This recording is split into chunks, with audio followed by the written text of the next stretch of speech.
Businesses need customers. So when you develop trails and a community around it evolves into something that's more walkable, hopefully more shops open and restaurants and coffee shops, and the community then evolves into a destination. I think the key thing is to think of the rail trail, it's almost like a mall, like the old mall that would have the core, the big stable business, and others would build out around it. We've been doing nothing but reading case studies of other cities and how the trail has impacted their city, and you're going to see more shops, pop-up restaurants, eateries, etc., and possibly even a hotel. We've been trying to get a hotel in downtown East Liverpool, and if we were able to establish this trail, well then I think that'd be a no-brainer for some of the hotels to come here.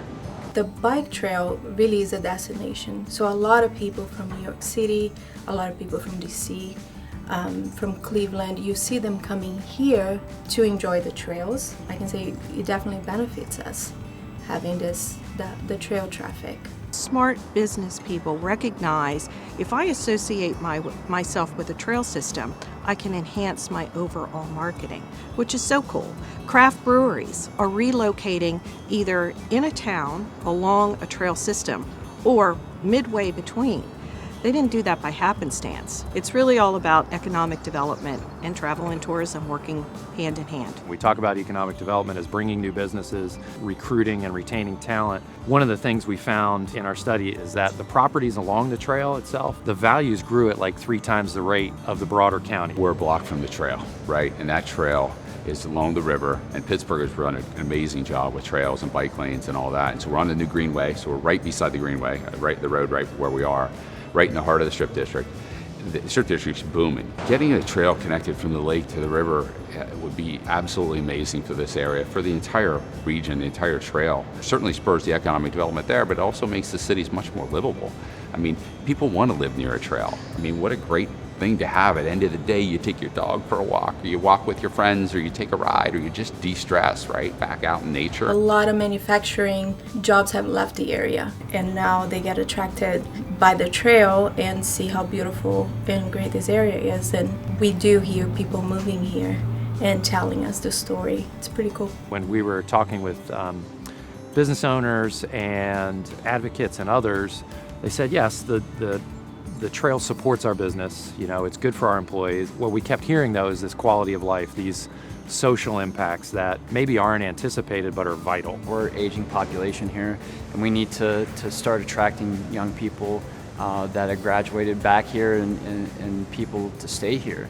And that's been my biggest concern for our local businesses is how do they attract and retain good employees. And you know, the city plays a crucial role in that, and quality of life, the amenities we have to offer, and the trail is crucial to help tell the business's story, to get them to stay and live here as well.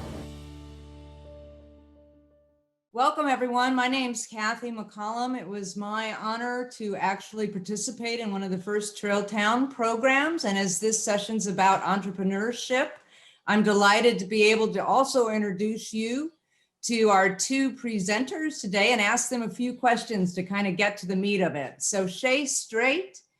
Shae's the Director of Planning and Development for the City of Fairmont.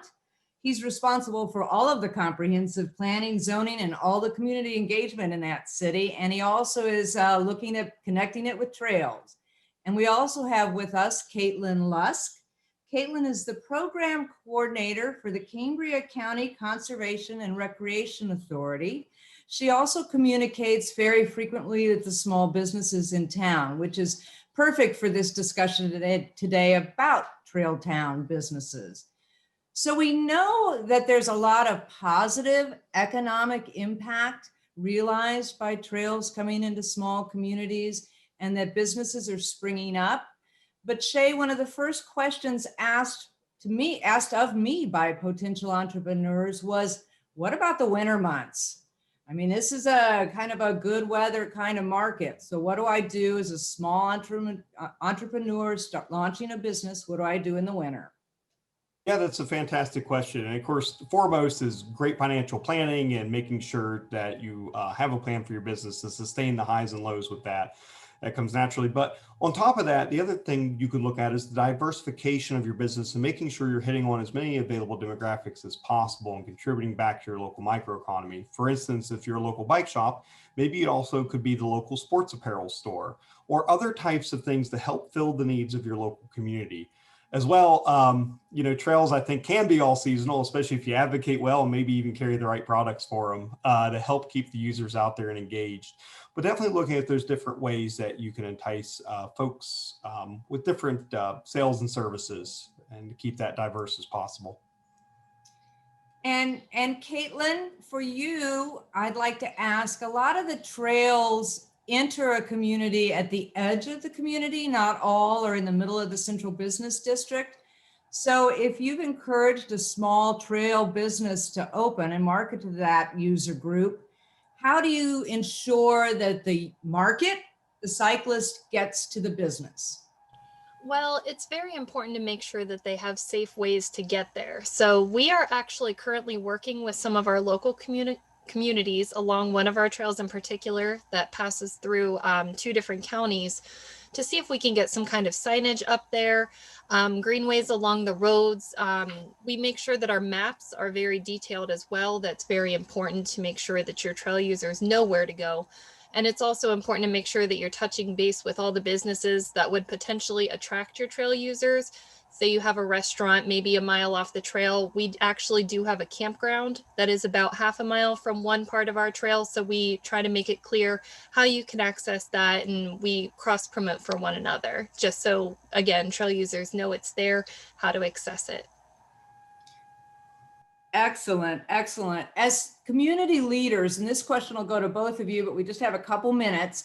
But as community leaders, how do you really start the conversation with entrepreneurs? How do you reach out to that entrepreneurial network and begin this discussion of coming into your town and opening a business? Shae, I'll pitch it to you first.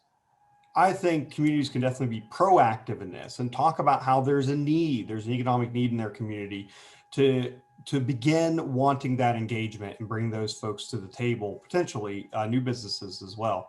I think it's a great way to handle that. And Caitlin? Yep, I agree completely. And whenever you have new businesses coming in, it's definitely a cooperative effort. There are needs that the trail itself has, there are needs that the business will have. So it's really important to be creative and proactive on finding ways that you guys can find some common ground. Whether it be partnering with events. As a trail organizer, we host a lot of fundraising events, packet pickups at a lot of these local businesses. We've even done scavenger hunts where the winners of them can go to the business for a coupon or a free item. But it's just essentially making sure that you're promoting one another and showing your support, making it public. Because whenever the trail users see that the trail organizers support a business and they know about a business, they're more likely to go and do that as well. Trail towns, trails are often located next to several communities. Do you work with your neighboring towns on any sort of activities or promotions? We absolutely do, yes. We manage 3 trails in Cambria County, and just one in particular, the Ghost Town Trail. We've done several different events. Aside from our trail series, again, we've done the scavenger hunt on that trail for the 25th anniversary 2 years ago. Participants, they would find a rock on the back, they would get their coupon. It's a great way to create that foot traffic. We worked with a local brewery as well to encourage people to go there. They named a beer after the Ghost Town Trail. It's actually called Rusted Rail at the Ghost Town Trail, where we would get a percentage of the proceeds back. So again, we would encourage people, hey, you're visiting the trail, stop by and grab a beer because it supports us. So it's also helping people learn about that new business that just came in a couple of years ago. And again, we've had fundraising dinners at a lot of these businesses. We've organized bike rides where we provide the transportation. They ride down the trail to a destination and there's a concert there at a local business. So there are a lot of ways that you can get creative with it. Again, it's just about finding their needs and interests and how you can work together.